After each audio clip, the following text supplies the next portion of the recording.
Bonjour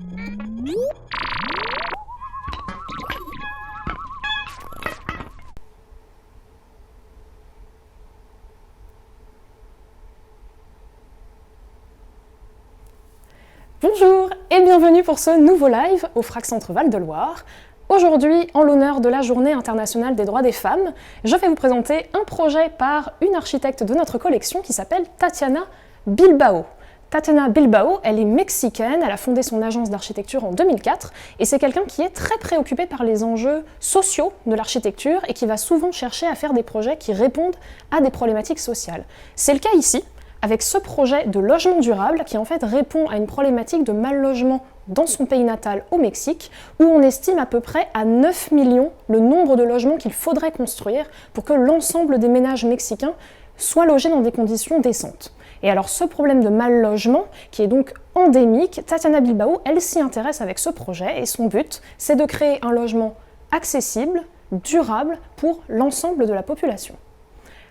Comment faire un projet qui soit parfaitement bien pensé? Eh bien, on va demander leur avis aux principaux intéressés. Donc, en amont du projet, elle va mener une série de 2000 entretiens avec de futurs acheteurs en leur demandant « Le logement idéal pour vous, c'est quoi ?» Et il y a deux caractéristiques qui ressortent de ces entretiens. D'abord, c'est que le logement idéal, il n'a pas un toit plat, il a un toit à double pente. Alors ça peut paraître un détail comme ça. En fait, au Mexique, le toit plat, il est dans l'imaginaire collectif très associé au bidonville, où on construit à la va-vite avec des matériaux de récupération et où souvent les toits, ce sont en fait des morceaux de tôle, donc plats, qui recouvrent les logements de manière un petit peu précaire. Donc pas de toit plat, mais un toit à double pente. Et la deuxième caractéristique, c'est que le logement idéal, il a l'air achevé. Pourquoi? Parce que dans beaucoup de quartiers qui sont construits à la va-vite au Mexique pour loger les populations les plus pauvres, souvent on remarque que les logements, ils ont un aspect inachevé. Vous avez les armatures de béton qui dépassent des murs, les murs ne sont pas peints, ils sont laissés nus. Pourquoi? Parce que les familles, comme elles ont peu de revenus, elles se disent « je ne vais pas investir de l'argent pour polir, terminer ma maison, quand dans 2-5 ans, je vais devoir refaire des travaux pour l'agrandir parce que, par exemple, il y a un nouvel enfant dans la famille ». Donc Tatiana Bilbao, en prenant en compte ces deux paramètres, elle va concevoir le logement durable, dont vous avez un exemple juste ici, qui est en fait un logement flexible et adaptable aux besoins. En fait, vous avez ici le noyau dur de la maison, avec le toit à double pente ou à une seule pente qui est très présent, et autour de ce noyau dur, on ajoute des pièces qui sont dans d'autres matériaux, pas du béton armé, mais des palettes de récupération, donc du bois, léger, peu coûteux, qui permet comme ça de rajouter des pièces au fur et à mesure des besoins. Donc quand vous faites construire votre maison et que par exemple vous avez une partie de votre famille qui vous rejoint ou vous avez un nouvel enfant, et bien ce qu'on va faire, c'est qu'on va adapter l'habitation en ajoutant des pièces et en l'agrandissant au fur et à mesure.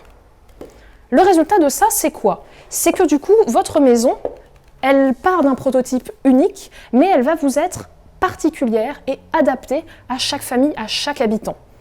Surtout, cette maison, elle est très peu chère. On estime son coût de construction entre 8 000 et 14 000 $ seulement. Et ça dépend aussi des conditions d'implantation, des prix des terrains. Donc entre 8 000 et 14 000 $, une maison qui est adaptable et une maison aussi qui prend en compte les enjeux écologiques. Puisque, intégré, vous avez matériaux de récupération et aussi un chauffe-eau solaire et un composteur. Donc ça vous permet comme ça de, par exemple, cultiver votre jardin et vous chauffer à l'aide du soleil, donc moins de consommation d'électricité. Donc tous ces enjeux, finalement, ils culminent dans ce logement durable qui a vraiment été conçu avec cette visée sociale en tête.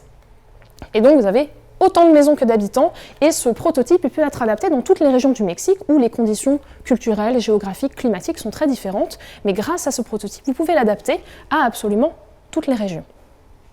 Alors vous remarquez peut-être que depuis le début de la présentation, je touche beaucoup les pièces. Ce n'est pas la maquette originale que je vous présente aujourd'hui, c'est une reproduction qu'on a conçue ici au sein du FRAC pour en faire une maquette tactile.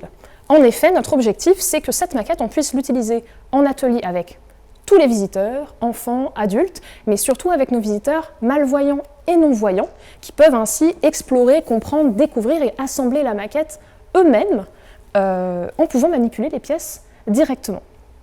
Voilà, donc j'ai été ravie de vous présenter ce projet aujourd'hui d'une architecte mexicaine, Tatiana Bilbao, qui est une architecte engagée et qui, à l'image de millions de femmes dans le monde aujourd'hui, œuvrent pour une société qui est à la fois plus juste et plus égalitaire. Merci de nous avoir suivis. Je vous dis à lundi prochain 17h pour un nouveau live. À très bientôt.